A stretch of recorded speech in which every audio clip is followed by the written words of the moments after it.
సాగర్ నర్మదాన్ని తీసుకొని బయటికి వెళ్ళడానికి రెడీ అవ్వడంతో ఇంట్లో వాళ్ళందరూ బయటికి వస్తారు. అప్పుడే ఆహ్, వే భద్రావతి సేనాపతి వాళ్ళు ఇంట్లో వాళ్ళందరూ బయటికి వచ్చి రామరాజుని చూసి వెకిలిగా నవ్వుతూ ఇష్టం వచ్చినట్టుగా హేళన చేస్తూ ఉంటారు.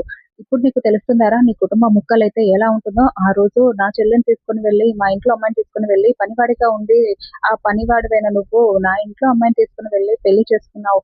అప్పుడు మేమెంత ఏడ్చామో ఇప్పుడు నీకు అర్థమవుతుందా? ఇలాగేరా నువ్వు ఎప్పుడు ఒంటరిగానే ఉంటావురా. అలా నీ చావు దశలో కూడా ఎవ్వరు ఉండరు నీతో. నువ్వు ఒంటరిగానే ఉంటావురా. ఇన్ని రోజులు నువ్వు విర్రవీగావు కదా!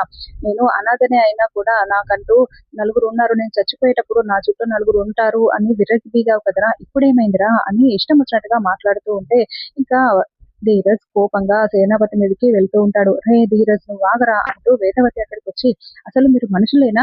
సాటి మనిషి బాధపడుతూ ఉంటే వాళ్ళ బాధని ఓదార్చాల్సింది పోయి మీరింకా హేళనగా మాట్లాడతారా? ఇంత ఇబ్బంది పెడతారా?" అని అంటూ ఉంటే, "ఏం మాట్లాడుతున్నావే నువ్వు?" అంటూ భద్రావతి వేదవతి మీదకి అరుస్తూ ఉంటుంది. "ఆ రోజు నువ్వు పెళ్లి చేసుకున్నప్పుడు నాన్న చనిపోయాడు.